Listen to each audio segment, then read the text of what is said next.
Welcome to భూలోక స్వర్గం. ఈరోజు వీడియోలో దొండపాదుని విత్తనాల నుంచి కాకుండా కొమ్మల నుంచి మనం ఎలా ఈజీగా పెంచుకోవచ్చో అనేది చెప్తాను. అంటే విత్తనాల నుంచి అనుకోండి టైం ఎక్కువ పడుతుంది కాయలు కాయడానికి. అదే కొమ్మల నుంచి అయితే మనకి కాపు త్వరగా వచ్చేస్తుంది అన్నమాట. అలానే నేను కొన్ని విత్తనాలు పెట్టాను, వాటి అప్డేట్ కూడా ఇస్తాను. అండ్ నేను కొన్ని మందార కొమ్మలు పెట్టానన్నమాట. అవి కూడా బాగా వచ్చాయి, పువ్వులు కూడా పూసాయి. వాటి అప్డేట్ కూడా ఈ వీడియోలో ఇస్తాను. అయితే వీడియోని స్టార్ట్ చేసే ముందు ఇప్పటివరకు మన ఛానల్కి సబ్స్క్రైబ్ చేసుకోకపోతే తప్పకుండా సబ్స్క్రైబ్ చేసుకోండి. అలానే పక్కనే ఉన్న బెల్ ఐకాన్ని ప్రెస్ చేస్తే నేను పెట్టిన వీడియోస్ అన్నీ మీకు తెలుస్తాయి అన్నమాట. అయితే ఇప్పుడు లేట్ చేయకుండా వీడియోని స్టార్ట్ చేసేద్దాం. ఈ దొండకాయ పాదుని మనం 2 విధాలుగా పెంచుకోవచ్చు. ఒకటేమో విత్తనాలతోని, ఇంకొకటేమో కొమ్మలతో అన్నమాట. విత్తనాలతో అయితే కొంచెం టైం ఎక్కువ పడుతుంది. మామూలుగా ఇలా పండిపోయిన కాయలు ఉంటాయి కదా, ఆ కాయల్ని ఎండబెట్టి అన్నా మనం వేసుకోవచ్చు. అదే ఆ కాయల్లో ఉండే విత్తనాలని, లేదంటే బయట కొని తెచ్చుకునన్నా వేసుకోవచ్చు. కాకపోతే మనం సీడ్స్ వేసామనుకోండి, అవి మొలకెత్తడానికే 5 నుంచి 7 రోజులు పడుతుంది. తీరా మొలకెత్తాక అవి కాయలు కాసే స్టేజ్ రావడానికి కనీసం 3 నుంచి 4 నెలలు పడుతుంది. అదే మనం కొమ్మలతో పెట్టామనుకోండి 1 మంత్ లోపలనే అది కాయలు కాసేస్తుంది. ఎప్పుడైతే ఇది చిగురు వచ్చి కనీసం 1 మీటర్ 2 మీటర్ లెక్క పాదు పెరిగింది అనుకోండి, అది చిగురులతో పాటునే పువ్వులు వచ్చేసి కాయలు కాసేస్తాయి. ఎందుకంటే మనం ఆల్రెడీ ముద్ర మొక్కదే కొమ్మ తీసుకుంటాం. సో అది ఆల్రెడీ కాయలు కాసే స్టేజ్ వచ్చాకనే కదా మనం కొమ్మ తీసుకొని వేస్తాం. అందుకనేసి మనం నాటిన దగ్గర నుంచి మనకి కాయలు వచ్చేస్తాయి. అయితే మీరు కొమ్మల్ని సెలెక్ట్ చేసుకునేటప్పుడు లేతగా గ్రీన్ కలర్లో ఉండే కొమ్మల్ని మాత్రం వేయొద్దు. ఇలా మీకు వీడియోలో కనిపిస్తుంది కదా, కొమ్మ ఎలా ఉంది అలాంటివి తీసుకోవాలి. మీకు తెలిసిన వాళ్ళు ఎవరి దగ్గరైనా ఉంటే వాళ్ళని అడిగితే ఒక చిన్న కొమ్మ ఇస్తారు, అదన్నా తీసుకోండి. లేదంటే కూరగాయల తోటలో వేస్తుంటారు కదా, వాళ్ళని అడిగినా ఇస్తారు. అయితే నేను ఒక ముద్దర కొమ్మని తీసుకొని దాన్ని మళ్ళీ నుంచోబెట్టి పెట్టవచ్చు, ఇలా పడుకోబెట్టి దానిపైన మట్టి వేసేయచ్చు. నేను పడుకోబెట్టి మట్టి వేసేసాను అనమాట. అంటే ఎన్ని నోట్స్ ఉంటే అన్ని నోట్స్ నుంచి మనకి మొక్కలు వస్తాయి అలా అయితే. అందుకనేసి ఇలా చేశాను. నేను పెట్టిన 1 వీక్కి నాకు ఇలా మొక్కలు వచ్చాయి అన్నమాట. నోట్స్ నుంచి వచ్చాయి. నేను మీకు చూపిస్తాను చూడండి. జాయిగా మట్టి తీసి నోడ్ నుంచి మొక్కలు వచ్చింది కదా, చూపిస్తాను.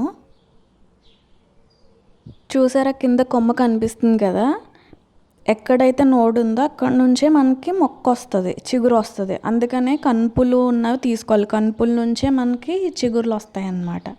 మనం తీసుకున్న కొమ్మలకి ఎన్ని కనుపులు అయితే ఉంటాయో అన్ని కనుపుల నుంచి చిగురులు వస్తాయి ఇలా పడుకోబెట్టి పెడితే. అదే నుంచోబెట్టి గుచ్చామనుకోండి పైనుంచి మాత్రమే చిగురు వస్తుంది. ఇంకా ఇవి లాంగ్ బీన్స్ అన్నమాట. నేను వేసి ఒక 1 వీక్ పైనే అవుతుంది. నేను ఎన్ని విత్తనాలు పెట్టానో అన్నీ మొలకెత్తేసాయి. మొలకెత్తాక కూడా ఒక్కటి కూడా కింద పడిపోలేదన్నమాట. ఎంత హెల్తీగా ఉన్నాయో చూడండి. ఇందులో ఏమో చిక్కుళ్ళు పెట్టాను. బొమ్మడం చిక్కుడుని కనుప చిక్కుళ్ళు ఉంటాయి కదా, అవి ఇందులో పెట్టాను అన్నమాట. ఈ బొమ్మడం చిక్కుడు పెట్టిన 1 వీక్ అలాగా ఇవి పెట్టాను, ఇవి కనుప చిక్కుళ్ళు. అందుకనే ఇవి ఇప్పుడెప్పుడే వచ్చాయన్నమాట. ఇంకా ఆకులు పూర్తిగా విడుచుకోలేదు. ఈ మందార కొమ్మలు ఉన్నాయి కదా, ఇవి నేను కొమ్మలతో పెట్టాను.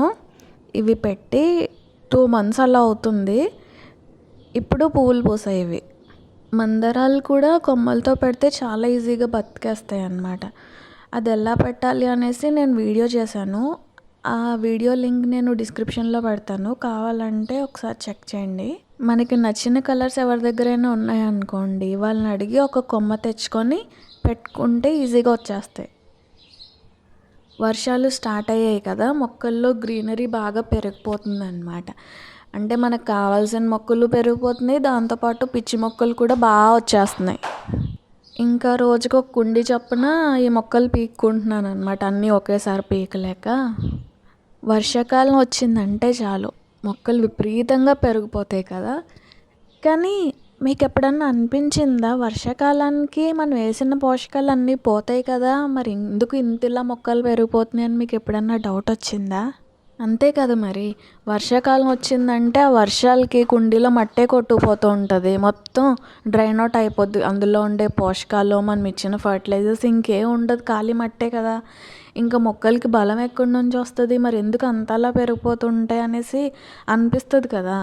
ఇప్పుడు మొక్కలు పెరిగి గుబ్బూరుగా వచ్చి పచ్చదనం పెరగాలంటే దానికి నైట్రోజన్ కావాలి. మొక్కకి నైట్రోజన్ ఇస్తేనే మొక్క బాగా పచ్చదనం పెరుగుతుంది మొక్కకి.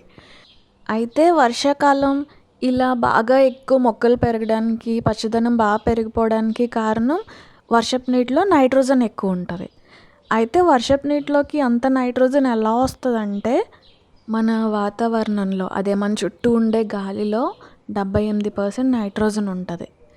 21% మాత్రమే ఆక్సిజన్ ఉంటుంది. నైట్రోజన్ చాలా ఎక్కువ ఉంటుంది. కానీ ఈ నైట్రోజన్ని మొక్కలు తీసుకోలేవు. ఈ వాతావరణంలో ఉండే నైట్రోజన్ ఉంది కదా, అది నైట్రేట్స్లా కన్వర్ట్ అయితేనే మొక్క తీసుకోగలుగుతుంది. అది ఎలా కన్వర్ట్ అవుతుంది? ఒకటి, మట్టిలో ఉండే బ్యాక్టీరియా ఉంటాయి కదా, కొన్ని రకాల బ్యాక్టీరియా ఏం చేస్తుందంటే ఈ వాతావరణంలో ఉండే నైట్రోజన్ని తీసుకుని నైట్రేట్స్ని రిలీజ్ చేస్తాయి. అలానే వర్షపు నీటిలో కూడా నైట్రేట్స్ ఉంటాయి. వర్షపు నీటిలోకి నైట్రేట్స్ ఎలా వస్తాయంటే మన వాతావరణంలో ఉండే ఈ నైట్రోజన్ ఉంది కదా, ఆ నైట్రోజన్ ఏమవుతుందంటే వర్షం పడినప్పుడు ఉరుములు మెరుపులు వస్తుంటాయి కదా, మెరుపులు వచ్చినప్పుడు ఆ మెరుపులు వచ్చి ఈ నైట్రోజన్ యాటమ్కి తగిలినప్పుడు అవి ఇండివిజువల్ పార్టికల్స్ కింద డివైడ్ అయిపోతాయి. ఇప్పుడు ఈ నైట్రోజన్ పార్టికల్స్ ఫ్రీగా ఉంటాయి కదా, అవి ఏం చేస్తాయంటే ఈ వర్షం పడేటప్పుడు ఆ వర్షపు నీటిలో ఉండే ఆక్సిజన్తో అవి బాండ్ క్రియేట్ అయ్యి నైట్రేట్స్ కింద కన్వర్ట్ అవుతాయి. వర్షపు నీరంతా నైట్రేట్స్తో నిండిపోయి ఉంటుంది. అదంతా వచ్చి మన భూమి మీద పడినప్పుడు మన మొక్కలకి చాలా మంచిది కదా. మొత్తం అవి ప్లాంట్ అవైలబుల్ నైట్రోజన్ అన్నమాట. మొక్కలు తీసుకోగలిగే నైట్రోజన్ ఫామ్లోకి కన్వర్ట్ అయిపోయి వచ్చింది కదా. సో మొక్కలు అందుకనేసి వర్షం పడినప్పుడు అంత పెరుగుతాయి.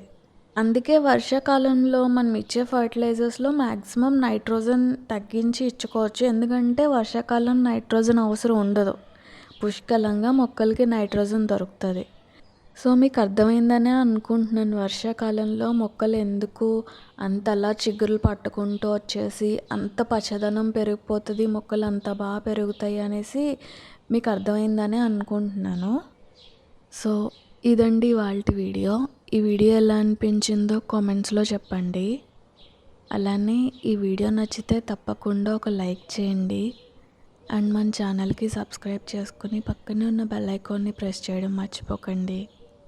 అండ్ ఈ వీడియో మీకు ఇన్ఫర్మేటివ్గా అనిపిస్తే, వేరే వాళ్ళకి ఉపయోగపడుతుంది అని అనుకుంటే మీ ఫ్రెండ్స్లో కానీ ఫ్యామిలీ మెంబర్స్లో కానీ గార్డెనింగ్ అంటే ఇంట్రెస్ట్ ఉండి గార్డెనింగ్ చేసే వాళ్ళు ఎవరైనా ఉంటే వాళ్ళతో ఈ వీడియో షేర్ చేసుకోండి.